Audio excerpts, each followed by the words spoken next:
आज हम पढ़ेंगे difference between unicellular and multicellular organisms के बारे में। तो अगर हम बात करें यूनिसेलुलर ऑर्गेनिजम्स की, तो यूनिसेलुलर ऑर्गेनिजम्स कौन से ऑर्गेनिजम्स होते हैं? ऐसे ऑर्गेनिजम्स जो सिर्फ एक सेल से मिलके बने, तो उन ऑर्गेनिजम्स को यूनिसेलुलर ऑर्गेनिजम्स कहा जाता है। फॉर एग्जाम्पल, अगर हम अमीबा और पैरामीशियम की बात करें, तो अमीबा और पैरामीशियम क्या हैं? यूनिसेलुलर ऑर्गेनिजम्स, क्योंकि इनकी बॉडी सिर्फ एक सेल से मिलके बनी होती है। तो ऐसे ऑर्गेनिजम्स को यूनिसेलुलर ऑर्गेनिजम्स कहा जाता है। जबकि अगर हम मल्टी सेलुलर ऑर्गेनिजम्स की बात करें, तो मल्टी सेलुलर ऑर्गेनिजम्स वो ऑर्गेनिजम्स होते हैं जिनकी बॉडी बहुत ज़्यादा सेल से मिलके बनी होती है।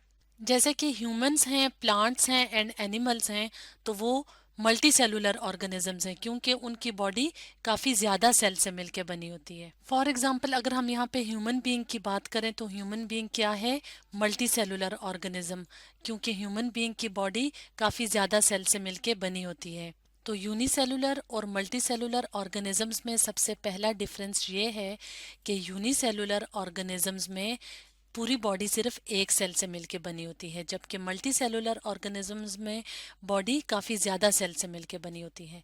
अब हम बात करते हैं एक और डिफरेंस की। तो यूनिसेलुलर ऑर्गेनिजम्स में तमाम के तमाम फंक्शंस जो होते हैं वो सिर्फ एक सेल परफॉर्म करता है। क्योंकि इनकी पूरी बॉडी सिर्फ एक सेल से मिलके बनी होती है, इसलिए सारे फंक्शंस जो लाइफ के फंक्शंस होते हैं वो सिर्फ एक सेल परफॉर्म करता है।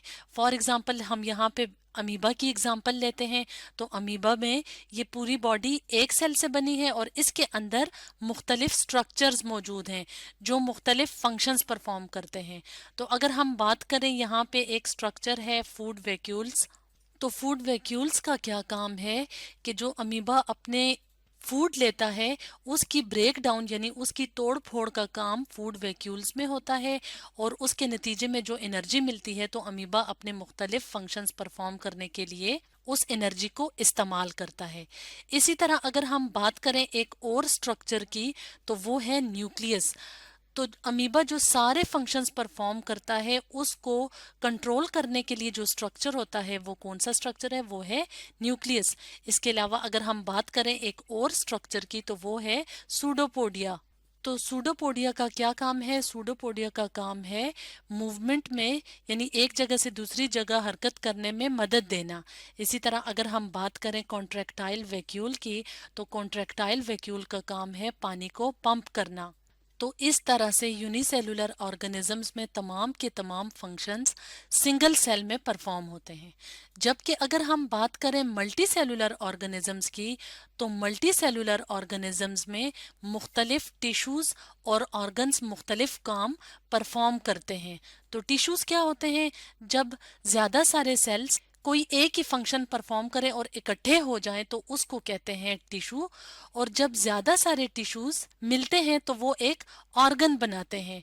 तो मुख्तलिफ टिश्यूज और ऑर्गन्स मुख्तलिफ फंक्शंस परफॉर्म करते हैं, और जब मुख्तलिफ ऑर्गन्स इकट्ठे होते हैं तो वो एक सिस्टम बनाते हैं।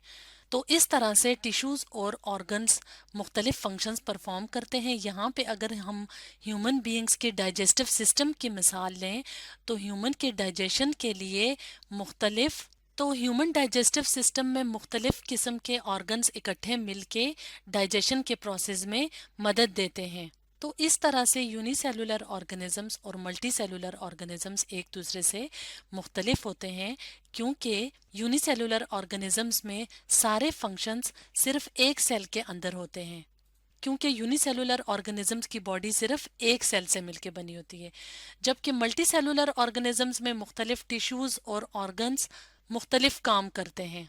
इसी तरह अगर हम एक और डिफरेंस की बात करें जो कि हमें यूनिसेलुलर और मल्टी सेलुलर ऑर्गेनिजम्स में नज़र आता है, तो वो ये है कि यूनिसेलुलर ऑर्गेनिजम्स में बॉडी की जो ऑर्गेनाइजेशन होती है वो सिंपल होती है। फॉर एग्जाम्पल, अगर हम अमीबा की बात करें, तो इसके अंदर सिंपल स्ट्रक्चर्स मौजूद होते हैं जो मुख्तलिफ फंक्शंस परफॉर्म करते हैं। फॉर एग्जांपल, न्यूक्लियस मौजूद होता है, कॉन्ट्रैक्टाइल वैक्यूल्स होते हैं, सूडोपोडिया होता है, और साइटोप्लाज्म मौजूद होता है और हर एक स्ट्रक्चर अपने अपने मुख्तलिफ फंक्शंस परफॉर्म करता है, लेकिन ये सारी बॉडी ऑर्गेनाइजेशन बहुत सिंपल होती है।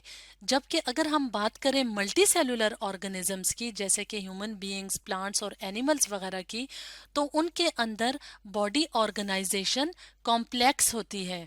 फॉर एग्ज़ाम्पल अगर हम ह्यूमन के ब्रेन की बात करें, दिमाग की बात करें, जो कि मुख्तलिफ पार्ट्स पे मुश्तमिल होता है, यानी कि ब्रेन के डिफरेंट किस्म के पार्ट्स होते हैं जो आपस में मिल के मुख्तलिफ फंक्शंस परफॉर्म करते हैं, तो ये एक सिस्टम कॉम्प्लेक्स सिस्टम होता है। इसी तरह अगर हम बात करें ह्यूमन डाइजेस्टिव सिस्टम की, तो ये भी एक कॉम्प्लेक्स सिस्टम होता है जो मुख्तलिफ ऑर्गन्स और टिश्यू से मिलके बनता है और जो कि डाइजेशन का प्रोसेस कंप्लीट करता है।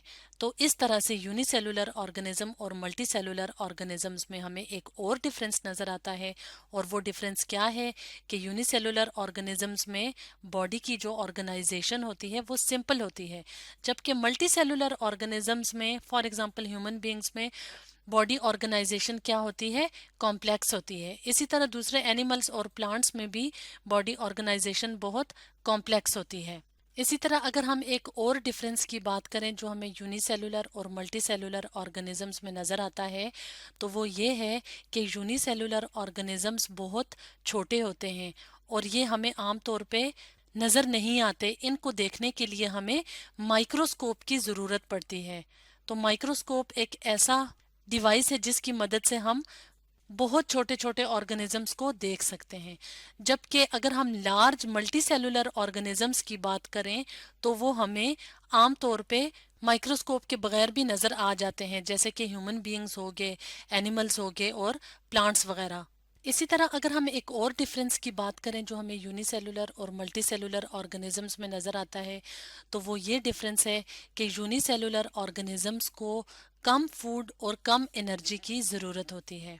क्योंकि ये सिंपल ऑर्गेनिजम्स होते हैं, इन्होंने सिंपल फंक्शंस परफॉर्म करने होते हैं, तो इसलिए इन्हें लेस फूड यानी कम खुराक और कम एनर्जी की ज़रूरत होती है। जबकि अगर हम बात करें मल्टी सेलुलर ऑर्गेनिजम्स की, तो मल्टी सेलुलर ऑर्गेनिजम्स को ज़्यादा फूड और ज़्यादा एनर्जी की ज़रूरत होती है। फॉर एग्ज़ाम्पल यहाँ पे अगर हम बात करें बर्ड्स की, जो कि मल्टी सेलुलर ऑर्गेनिजम्स हैं, तो उन्होंने क्योंकि मुख्तलिफ़ किस्म के फंक्शंस परफॉर्म करने होते हैं, कॉम्प्लेक्स फंक्शंस परफॉर्म करने होते हैं, तो इसलिए इन्हें ज़्यादा खुराक और ज़्यादा एनर्जी की ज़रूरत होती है। तो ये तो कुछ डिफरेंसेस थे जो हमें यूनिसेलुलर और मल्टी सेलुलर ऑर्गेनिजम्स में नज़र आते हैं। तो स्टूडेंट्स, आज हमने पढ़ा difference between unicellular and multi cellular organisms के बारे में।